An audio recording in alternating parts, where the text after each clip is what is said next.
우리는 저마다 아무에게도 말 못할 여러 판타지를 간직하고 산다. 우리가 알고 있고 때론 즐기고 있는 판타지 외에도 우리 마음속엔 우리가 눈을 질끈 감아버리고 싶을 만큼 차마 꺼내 놓을 수 없는 여러 판타지가 존재하는 것이다.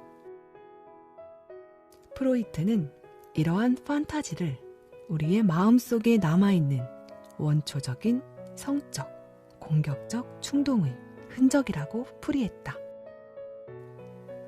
말하자면 우리의 자아, 즉 에고가 자라면서 원초적인 충동들은 억압될 수밖에 없는데 이 충동들은 판타지의 형태로 남아 자연의 보고처럼 우리 마음속에서 나름대로의 생을 유지한다는 것이다.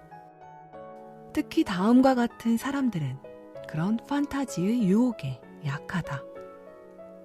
관계가 나쁘게 진행될 때 과도하게 자신에 대해 회의하고 자신에게 고통을 주는 사람, 거절에 대한 두려움 때문에 무의식적으로 관계 맺기를 거부하는 사람, 주기적으로 상대에게 분노를 터뜨리고 처참한 심정으로 후회를 하는 사람, 관계가 깨질 것 같을 때마다 자살하고 싶다는 느낌을 갖는 사람, 때로 아무 이유 없이도 질투가 폭발하는 사람, 다가갈 수 없는 부적절한 상대만을 선택하는 사람, 사랑에 빠져들면 다른 모든 것을 저버리는 사람, 연인의 모습에서 현실적으로 쉽게 관찰되는 모든 문제를 하나도 보지 못하는 사람, 사랑의 감정과 싫어하는 감정이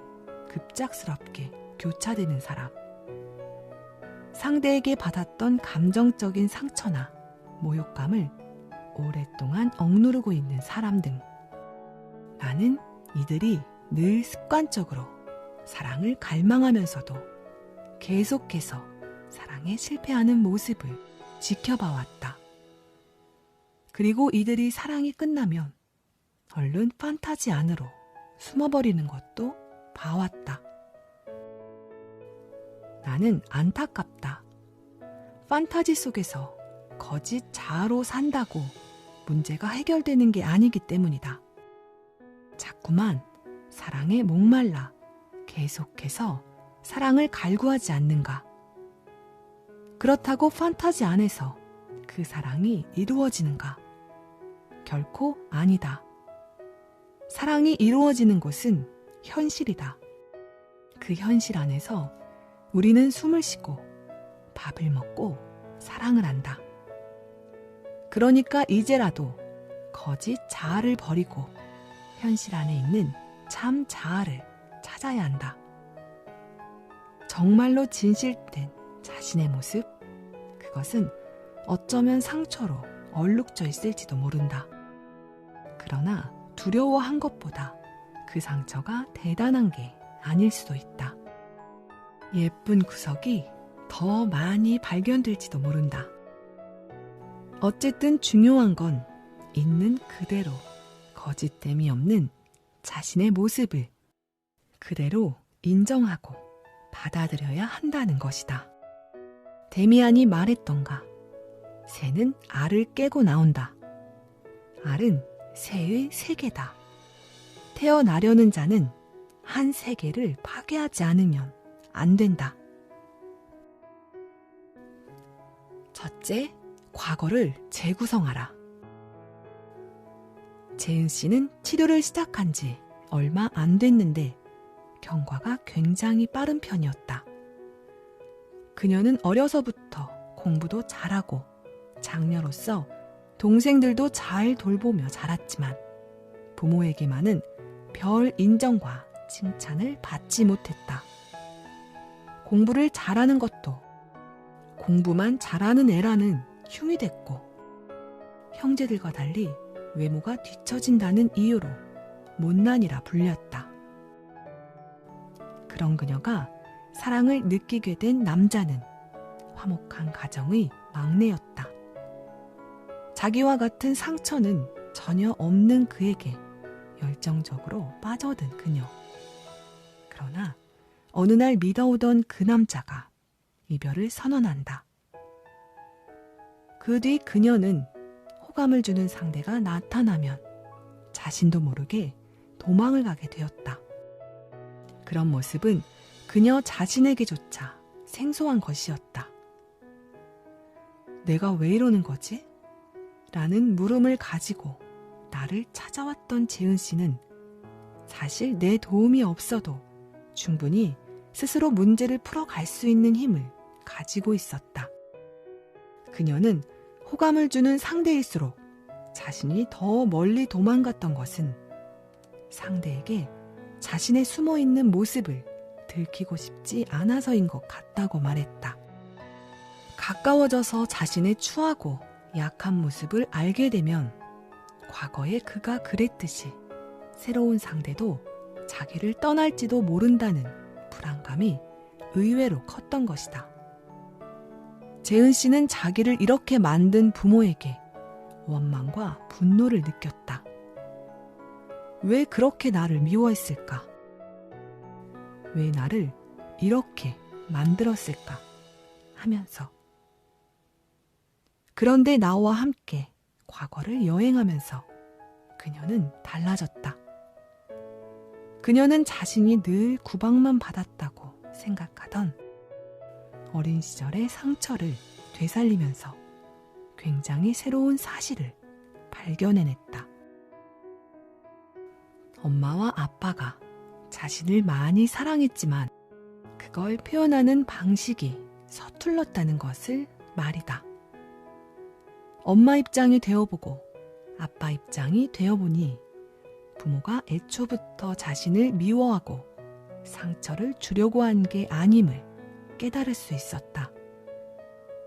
그녀는 결국 어린 시절을 보다 객관적으로 바라봄으로써 부모에 대한 분노를 거둘 수 있었다. 무언가 상황이 벌어졌을 때는 그 배경이 있는 법이다. 사람이 어떤 행동을 하고 말을 하는 것도 마찬가지다. 그 사람의 전체를 이해하고 왜 사랑이 저렇게 표현되어 나오는지 이해한다면 불필요한 오해로 상처를 입는 일은 적어진다. 그래서 과거를 재구성하기, 즉 상처받은 과거로 돌아가되 내가 아닌 상대방의 입장으로 돌아가 보는 것. 그것은 의외로 상처로부터 벗어날 수 있는 중요한 키워드를 제공한다. 어쩌면 과거 상처의 많은 부분이 상대방의 전체를 이해하지 못하고 내 입장에서만 생각한 탓에 생긴 것인지도 모르기 때문이다. 재은 씨는 조금씩 그 상처로부터 벗어나 자유로워지는 모습을 보여주었다. 사랑받던 과거를 발견한 것은 그녀에게 그 무엇과도 비교할 수 없는 큰 기쁨이 되었던 것이다. 그때 나는 그녀가 아마도 조만간 멋진 사랑을 할 것 같은 예감이 들었다. 둘째, 분노를 두려워하지 말라. 분노를 너무 자주 폭발시키는 사람만큼이나 전혀 분노할 줄 모르는 사람도 문제다. 30대 후반의 주부 환자가 있었다. 그런데 그녀는 절대 분노할 줄 모르는 대표적인 케이스였다. 남편과 아이 등 식구가 단촐했지만 그녀가 해야 할 일은 과도하게 많았다. 우선 그녀의 남편은 한가롭게 신문을 보는 중에도 절대 걸려오는 전화를 받는 법이 없었다.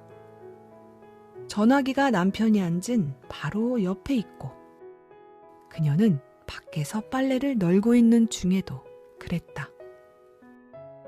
말 그대로 정말 손 하나 까딱 안 하는 남편이었고 아들도 남편이 하는 걸 그대로 따라했다. 그런데 그녀는 화를 내기는커녕 분노를 속으로 사기려고만 했다. 하지만 스트레스가 쌓이면서 어느 날부터인가 그녀는 악몽을 꾸고 환영을 보기 시작했다. 병원을 찾아온 건 악몽이 너무 끔찍해서 낮에도 무서움에 떨며 혼자 견디기 어려워졌을 때쯤이었다. 그녀가 꾸는 악몽은 매번 장소는 바뀌지만 늘 폭발물이 터지고 사람들이 피를 흘리며 고통스럽게 죽어가는 끔찍한 것이었다. 나는 그녀와의 대화를 통해 그녀가 평소에 전혀 화를 못 낸다는 것을 알았다. 그건 어렸을 적 그녀의 어머니의 책임인 듯했다. 그녀는 자기가 화를 내면 질서가 혼란에 빠질 것이라고 생각했다. 다시 말하자면 자기 한 사람만 참으면 세상의 모든 것이 문제없이 흘러갈 수 있다고 생각했다. 그러나 수십 년 동안 이런 식으로 살아오면서 그 자신에게 어떻게 아무 문제도 없을 수 있단 말인가. 특정한 시기에 강한 외부적인 억압의 영향으로 분노를 표출하지 못하기 시작하면 그 분노가 내부에 쌓여 어느 순간 골마 터지게 되어 있다. 그녀의 경우도 분노가 쌓여서 안에서는 이미 폭발 직전인데 그녀의 무의식이 분노 표출을 완강하게 막고 있는 것 같았다. 그래서 자신이 화를 내면 건물이 폭파되고 죄 없는 많은 사람이 죽는 등 아주 나쁜 일이 일어날 것이라는 환상에 시달리며 그처럼 끔찍한 꿈을 꾸는 것이었다. 그녀와 면담을 시작한 지 몇 개월 지난 어느 날 나는 꽤 늦은 시각에 그녀로부터 전화를 받았다. 그녀의 목소리는 몹시 불안하게 느껴졌다. 또 그 꿈을 꾸셨나요? 내가 조용히 물었다. 아니요. 선생님, 제가 큰일을 저지른 것 같아요. 제가 남편하고 아들한테 냅다 소리를 지르고 화를 냈어요. 지금 방에 혼자 있는데 너무 불안해서 어떻게 해야 할지 모르겠어요. 어떡하죠? 나는 괜찮을 거니까 걱정 말고 푹 주무시라고 말하고 그녀가 어느 정도 진정되길 기다렸다. 이틀 후 그녀가 면담 시간에 왔는데 얼굴이 밝아서 안심이 됐다. 그녀는 앉기가 무섭게 그 이후 일어난 일들에 대해 들려줬는데 걱정하던 것과는 달리 아들도 남편도 아침 식사를 하면서 그녀에게 부드럽고 다정하게 말을 붙였다고 했다. 선생님 말씀대로 정말 내가 화를 내도 별일 안 나더라고요. 아마 남편도 표현을 안 해서 그렇지 저한테 관심이 아주 없는 건 아닌 것 같아요. 마음속에 분노를 담아두지 말자. 상대에게 자신이 느끼는 불만을 털어놓는 걸 두려워해선 안 된다. 내가 느끼는 그대로를 상대에게 전달했을 때 나는 또 한 번 자유로워진다. 그것이 있는 그대로의 나의 모습이고 그 부분에 있어서는 더 이상 아닌 것처럼 가장할 필요가 없기 때문이다. 분노를 적절하게 터뜨릴 줄 안다는 것. 그것은 참으로 멋진 일이다. 셋째, all good, all bad에서 벗어나라. all good, all bad에서 벗어난다는 것은 좋고 싫은 감정을 통합할 수 있는 능력을 가진다는 걸 의미한다. 사람은 누구나 좋은 점만큼이나 나쁜 점을 가지고 있다. 그런데 어떤 사람들은 타인을 장단점이 혼재한 인간으로 보지 못한다. 그런 사람들에게는 세상에 모든 게 좋은 사람과 모든 게 나쁜 사람이 있을 뿐이다. 그래서 지속적인 대인관계를 맺는데 굉장한 어려움이 따른다. 사랑을 할 때도 마찬가지다. 그런 사람들은 처음 사랑에 빠질 때는 상대를 극도로 이상화하여 상대의 모든 걸 좋게 본다. 그러다 차츰 단점이 보이기 시작하면 그걸 도저히 참지 못한다. 상대는 곧바로 온통 나쁜 점 투성인 좋은 점이라곤 하나도 찾아볼 수 없는 사람이 되고 만다. 그러면 그들은 실망하고 바로 다른 사랑을 찾아 나선다.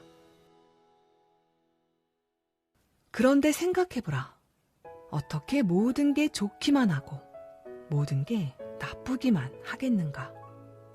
그들의 문제는 자기 자신에게도 그런 사고 방식을 적용한다는 데 있다. 그들은 자신이 단점을 가지고 있음을 굉장한 컴플렉스로 여긴다. 상대방이 나와 가까워져서 내가 나쁘다는 것을 알면 즉시 떠나버릴 것이라고 두려워하는 것이다. 이러한 all good, all bad 태도를 고치기 위해서는 자신의 마음속을 먼저 들여다볼 필요가 있다. 나쁘다고 생각하는 면들을 자신의 일부로 받아들이라는 것이다. 자신의 무의식에 있는 어둡거나 부정하고 싶은 면들과 의식적으로 대적하려 들거나 그것들을 비관하고 비판하면서 체념하는 것은 무엇에도 도움이 되지 않는다. 그것들을 호기심 있게 들여다보자. 그러면 오히려 그것을 통해 나 자신의 풍부한 감성을 발견할 것이며 스스로에게서 여유와 생기를 느낄 수 있을 것이다. 넷째, So It's Me. 내 무의식 속에 있는 상처를 알고 그 상처의 진원지를 찾아 기억을 재구성하고 나 자신에 대해 숨김없이 드러낼 수 있게 되면 이제 스스로 그래, 그것이 바로 나다. So It's Me 라고 선언할 수 있게 된다. 자기 자신의 상처까지도 온전히 자기 것으로 받아들이고 그것으로부터 담담해지기 시작하는 것이다. 부부간의 갈등과 싸움이 끊이지 않던 주부 하영 씨도 치료를 통해 싸움의 원인을 제공하는 것이 자기 자신이라는 사실을 알았다. 그리고 자기가 왜 그렇게 되었는지도 알게 되었다. 그런 하영 씨가 So It's Me 했을 때 나는 그녀와 기쁘게 헤어졌다. 앞으로 어떻게 하면 되죠?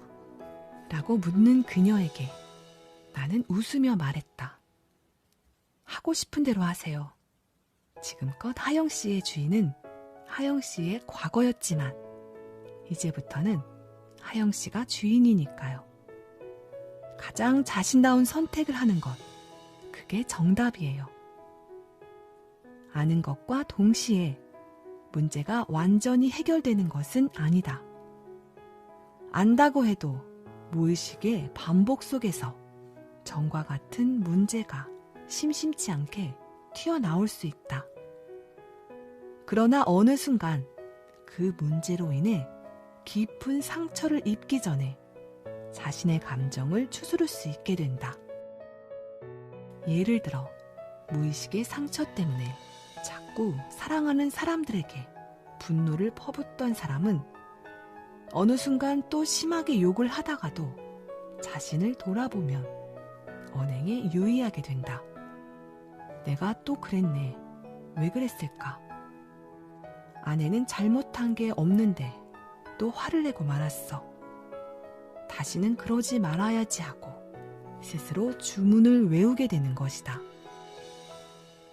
프로이트는 정상의 기준이 약간의 히스테리, 약간의 편집증, 약간의 강박을 가진 것이라고 했다. 이것은 곧 어떤 사람도 이런 것들에서 완벽하게 자유로울 수 없다는 사실을 의미한다. 그러므로 내 안에 컴플렉스나 갈등이 있다는 것 자체가 문제되는 건 아니다.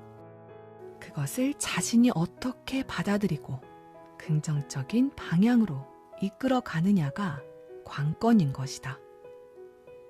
나 자신도 내부에서 일어나는 어떤 작용으로 인해 완벽하지 않으면 사랑받지 못한다는 컴플렉스를 가지고 있다. 하지만 나는 그런 컴플렉스가 있음을 부정할 생각도 없고 그것 때문에 나를 비하하지도 않는다. 오히려 그 컴플렉스는 일을 할 때 나를 이끌어주는 원동력이 되기도 했으니까. 지금의 내가 있는 것도 어쩌면 그 컴플렉스 때문인지도 모른다. 사랑을 할 때도 마찬가지다. 왜 모든 사람이 성숙한 사랑을 해야 하는가? 왜 모든 사람이 열정적인 사랑을 해야 하는가? 어떤 모습이든 그 안에서 행복할 수 있고 편안할 수 있다면 그것으로 된 거다. 이런 마음이라면 우리는 굳이 이상적인 것에 매달리지 않고 다른 사람들의 형태에 집착하지 않을 수 있다. 그리고 얼마든지 나 자신이 행복하면서도 풍부한 사랑의 감정을 느낄 수 있을 것이다. 그래, 그게 내 모습이야. 어쩔래? 이건 좀 건방지고 도발적으로 들리는 선언이긴 하지만 자기 자신을 건강하게 드러내는 모습이다. 그리고 이것은 자기 상처 주변으로는 누구의 접근도 불허하면서 상처를 감추고 부인하기 위한 거짓 선언이 아닐 때 의미가 있다. 자기 자신을 있는 그대로 내보일 만큼 강해지면 더 이상 두려울 것은 없다. 이제 당신에게 남아있는 것은 당신답게 선택한 사랑에 최선을 다하고 그 안에서 자유로워지는 것이다.